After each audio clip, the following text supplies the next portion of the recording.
बदलापूरमधील खासगी शाळेतील लैंगिक अत्याचार प्रकरणामध्ये मुख्य आरोपी अक्षय शिंदे यांच्या पोलीस चकमकीमध्ये मृत्यू झाल्याची चौकशी लँड करण्याबाबत जसं राज्य गुन्हे सीआयडी स्वतंत्र चौकशी करण्यात आहेत। त्यामध्ये माहिती ठाण्याचे पोलीस आयुक्त आशुतोष डोंबरे मंगळवारी दिली होती।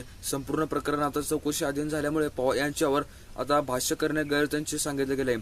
अक्षयने केलेल्या गुन्ह्याच्या तपासामध्ये नियुक्त विशेष तपास पथकामार्फत त्यांच्या पत्नीने त्यांच्यावर असलेल्या अनेक गुन्ह्यामध्ये आरोपी ठाणे पोलिसांकडून चौकशी करण्यात येणार असून त्यांच्या गुन्ह्यामध्ये तळोजा कारागृहामध्ये सोमवारी ताबा घेतल्यानंतर चकमकीमध्ये प्रकार घडल्यामुळे ठाणे पोलीस जनसंपर्क अधिकारी शैलेश साळवे यांनी माहिती दिली होती।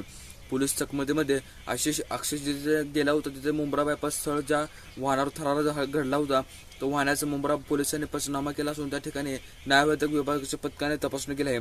खुनाच्या प्रयत्नामध्ये खुना जे घडले होते धक्कादायक आहे।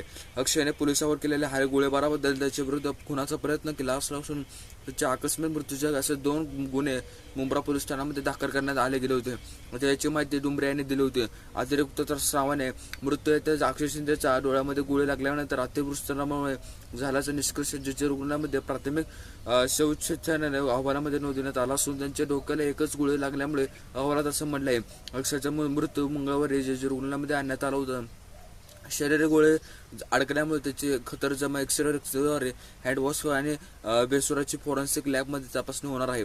अक्षयच्या वडिलांची हायकोर्टामध्ये धाव घेतली होती। त्यांनी मुंबईच्या आपल्या मुलाला बनावट चकमकीमध्ये ठार मारण्याचा प्रयत्न केला असून त्यांची संपूर्ण घटनेचा तपास करण्यासाठी SIT कडे स्थापना करून अशी मागणी करणारी याचिका अक्षयच्या वडिलांनी अण्णा शिंदे यांनी अँड अमित कटरावणे यांच्याद्वारे उच्च न्यायालयामध्ये दाखल केली आहे। त्यावर उद्या सुनावणी होईल।